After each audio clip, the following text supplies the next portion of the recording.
Hello. Today we're going to share on the Lord's Passion and Death today, Good Friday. Good Friday.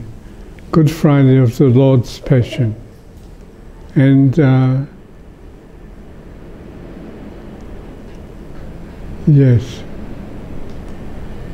And because the Gospel is very long, we will skip certain parts and we'll give the main points. And here we will also add about Jesus praying in the garden. After the Last Supper, having established the sacrament of the Eucharist, of his body and blood, then Jesus went with his disciples into the garden. Jesus went out with his disciples across the Kidron valley to where there was a garden into which he and his disciples entered. So they entered the garden and Christ prayed there. And the disciples were with him, and he asked 3 of them to accompany him, and all of them fell asleep. So he was alone in his sorrow because he knew what was going to happen and what he had to suffer. So in thinking about this, he was in pain, and he prayed to God the Father, and Jesus said, Abba, Father, all things are possible to you. Take this cup away from me. So he prayed to God the Father that he would not have to suffer. But while saying this in his heart, he also remembered that he must not do that. And so he said, but not what I will. That means to take this cup away from me, but what you will, what God the Father will. So he didn't want to suffer, but he was willing to suffer according to God the Father's will, and he was willing to suffer to save us, for the sake of us. So this is Mark, Gospel of Mark. So I have added this to today's Gospel. Then Judas, his betrayer, Judas, this is Judas, who betrayed Jesus because Jesus had often, he knew where Jesus was because Jesus had often met there with his disciples. And Judas got a band of soldiers and guards from the chief priests and the Pharisees and went there with lanterns, torches, and weapons. So they were here. And St. John's Gospel does not have this part about Judas kissing Jesus so that they could recognize that he was Jesus. But I add this because so as to point out Judas to you. And then Jesus, knowing everything that was going to happen to him, went out and said to them, to the soldiers, whom are you looking for? They answered him, Jesus the Nazorean. He said to them, I am. Judas, his betrayer, was also with them. When he said to them, I am, they turned away and fell to the ground. So Jesus again asked them, whom are you looking for? They said, Jesus the Nazorean. Jesus answered, I told you that I am. So if you are looking for me, let these men go. So he said, if you are coming to arrest me, let the disciples go. This was to fulfill what he had said, I have not lost any of those you gave me. Then Simon Peter, who had a sword, drew it, struck the high priest's slave, and cut off his right ear. The slave's name was Malchus. Jesus said to Peter, put your sword into its scabbard. Shall I not drink the cup that the Father gave me?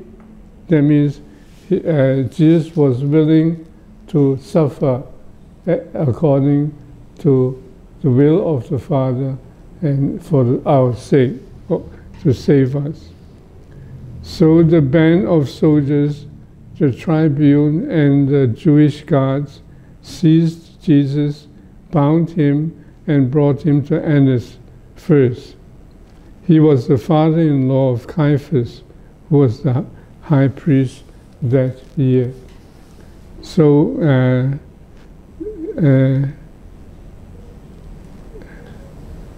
so the other disciples, it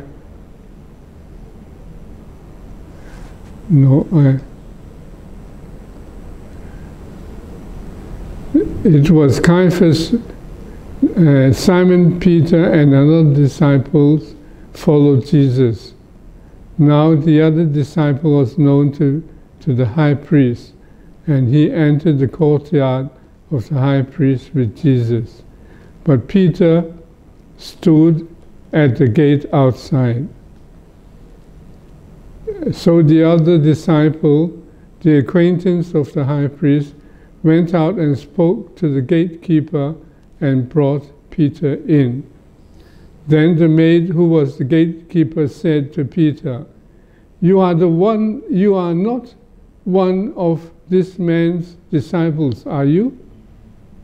Peter said, I am not.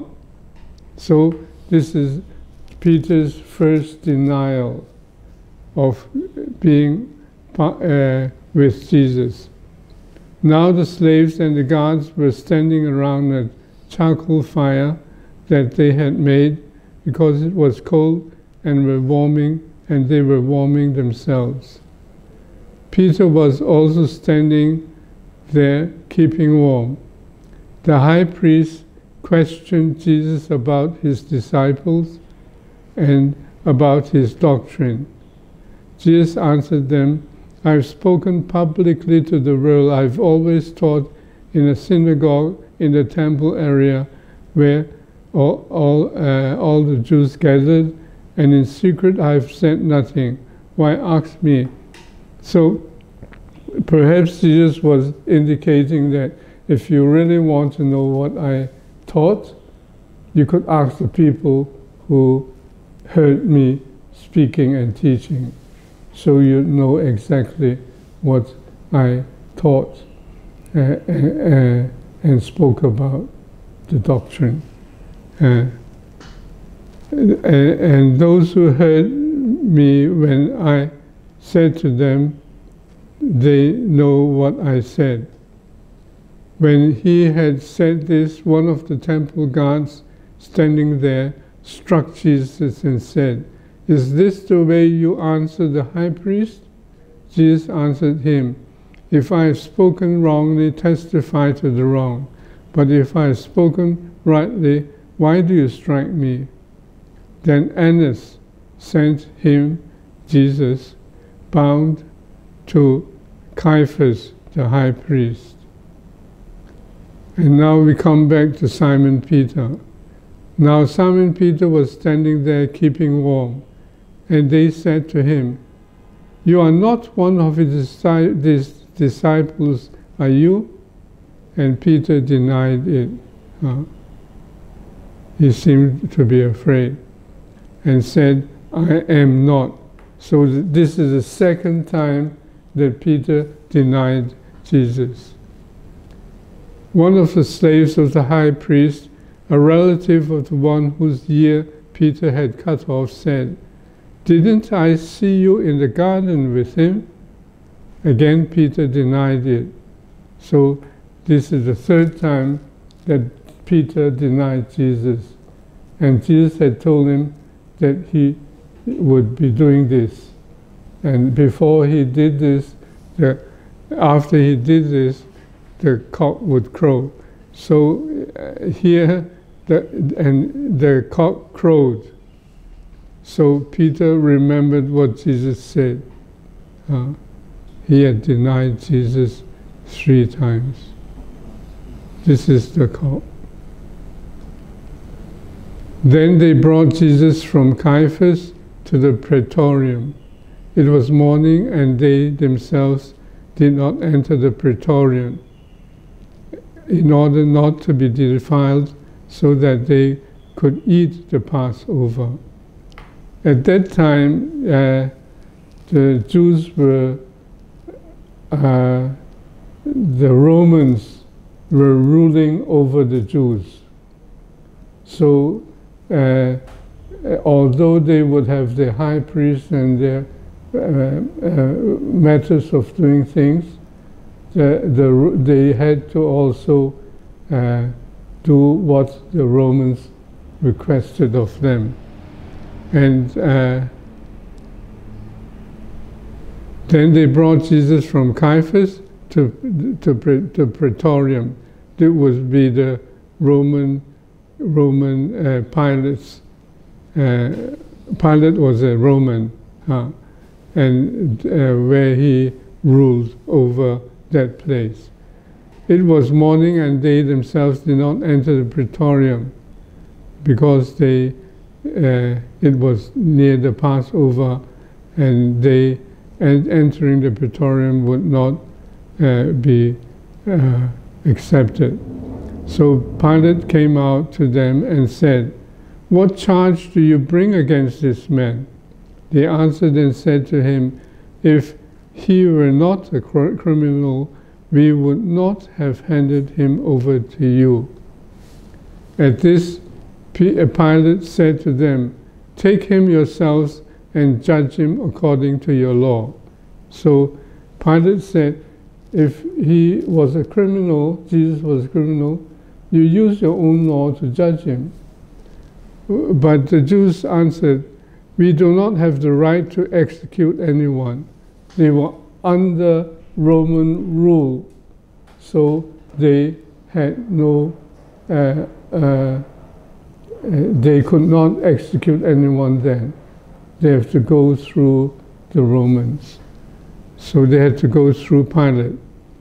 "We do not have the right to execute anyone," in order that the word of Jesus might be fulfilled, that he said, indicating kind of that he would die. So Pilate went back into the praetorium and summoned Jesus and said to him, "Are you the king of the Jews?" Jesus answered, "Do you say this on your own, or have others told you about me?" And Pilate answered, "I am not a Jew, am I? Your own nation and the chief priests handed you over to me. What have you done?" And Jesus answered, "My kingdom does not belong to this world." So Jesus would admit that he would be the king of the Jews, but that his kingdom was not of this world. It is the kingdom of heaven. If my kingdom did not belong to this world, if my kingdom did belong to this world, my attendants would be fighting to keep me from being handed over to the Jews.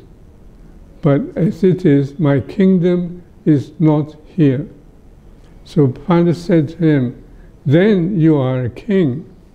Jesus answered, "You say I am a king. For this I was born, and for this I came into the world, to testify to the truth. Everyone who belongs to the truth listens to my voice." Then Pilate said, "What is truth?" So he did not really understand what is truth, but also he is trying to understand Jesus. And when he had said this, he again went out to the Jews and said to them, "I find no guilt in him," in Jesus. So Pilate didn't feel that Jesus was guilty. But if you are accustomed that I release, but you have a custom that I release one prisoner to you at Passover. Do you want me to release to you the King of the Jews? So Pilate was trying to convince them that they should release Jesus. But they did not want Jesus to be released. So they cried out again, "Not this one, but Barabbas." Now Barabbas was a revolutionary. So they wanted Pilate to release a revolutionary who was a criminal, a prisoner. And they did not want to release Jesus. Then Pilate took Jesus and had him scourged. And the soldiers wove a crown out of thorns, here, the thorns, a crown of thorns, and placed it on his head. Would be very painful, huh? And clothed him in a purple cloak, just to mock Jesus.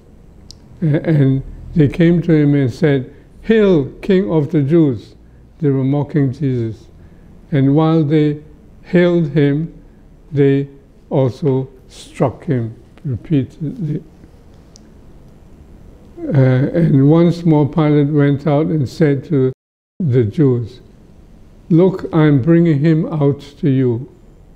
That he would bring Jesus out to them, so that you may know that I find no guilt in him. So Pilate did not feel that Jesus was guilty.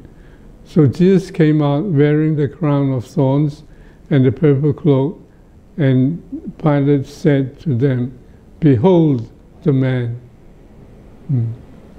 When the chief priests and the guards saw him, they cried out, "Crucify him, crucify him." And Pilate said to them, "Take him yourselves and crucify him. I find no guilt in him." So Pilate was insisting that he did not feel that Jesus was guilty. And the Jews answered, "We have a law, and according to that law, he ought to die because he made himself the Son of God." So they said Jesus was saying that he was the Son of God, and so he should be guilty. Now, when Pilate heard this statement, he became even more afraid and went back into the praetorium and said to Jesus, "Where are you from?" Jesus did not answer him. So Pilate said to him, "Do you not speak to me? Do you not know that I have power to release you and I have power to crucify you?" And Jesus answered him that the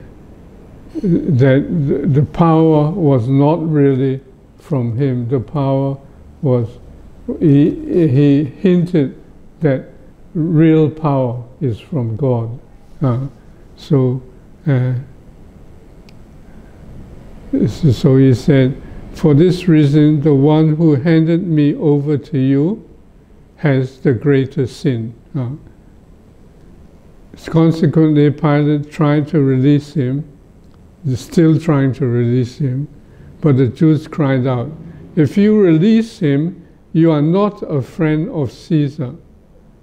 Everyone who makes himself a king opposes Caesar." When Pilate heard these words, he brought Jesus out and seated him on the judge's bench in the place called Stone Pavement, in Hebrew, Gabbatha. it was preparation day for Passover, and it was about noon, and he said to the Jews, "Behold your king." They cried out again, take him away, crucify him."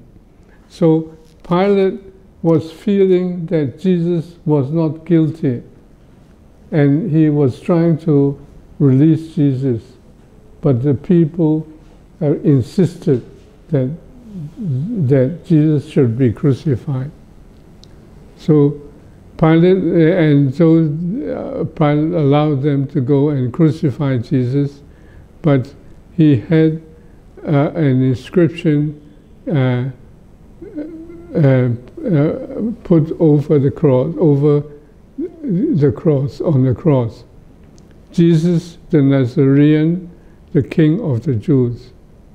Now many of the Jews read this inscription, and the place where Jesus was crucified was near the city, and the inscription was written in Hebrew, Latin, and Greek.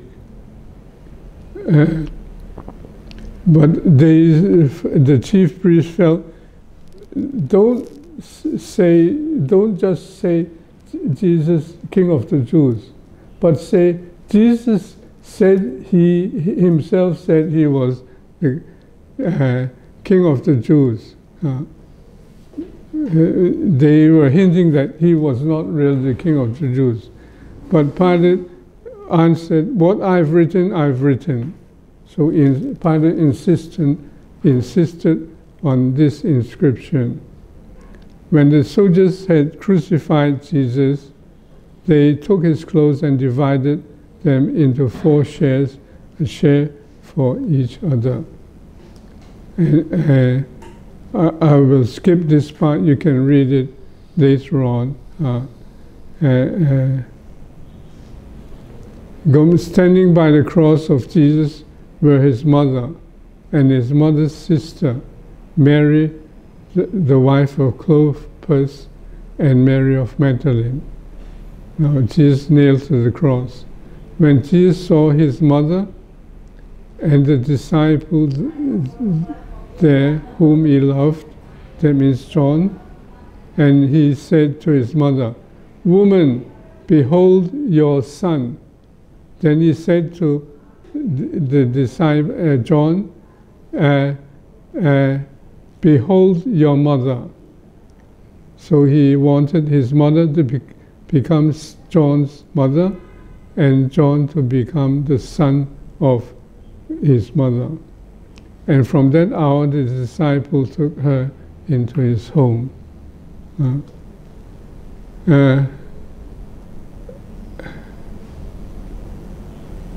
Then Jesus knew he was going to die, and before he died, he said, "I thirst." And they gave some wine, put some wine to his mouth. When Jesus had taken the wine, he said, "It is finished."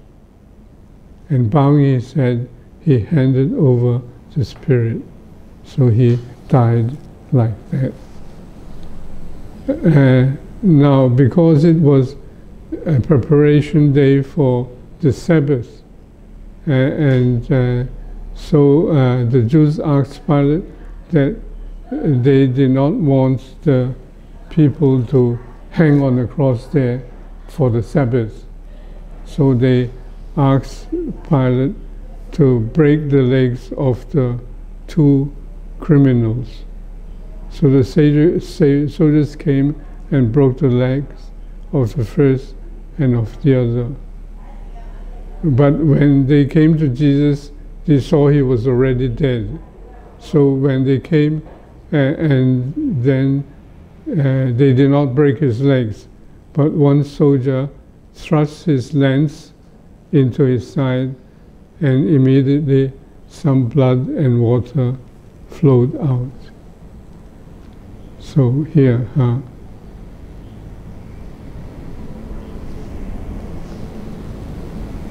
so after Jesus died, they took the body of Jesus and bound it with burial cloths along with the spices, according to the Jewish custom.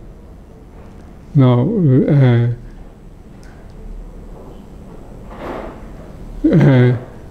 Joseph of Arimathea, secretly a disciple of Jesus because he was afraid of the Jews, asked Pilate to let him take the body of Jesus to bury. And Pilate promised him. And then Nicodemus, the one who came to Jesus at night, also came bringing a mixture of myrrh and aloes, weighing about 100 pounds. So they took his body, bound it with burial cloths along with the spices, according to the Jewish burial custom. And near where Jesus was crucified was a garden and a new tomb, which had not been used yet. So they laid Jesus there, and because of the Jewish preparation there, the tomb was close by. So they buried Jesus here. And so we finish with this on the according to the gospel. And now we must thank God for saving us, for allowing Christ to die for us, to save us, and in his death to overcome death and sin and saving us. So we must remember this and thank God, thank Christ. Okay, God bless. Tomorrow we will talk about Holy Saturday and the resurrection of Christ, overcoming death and sin. Okay, God bless.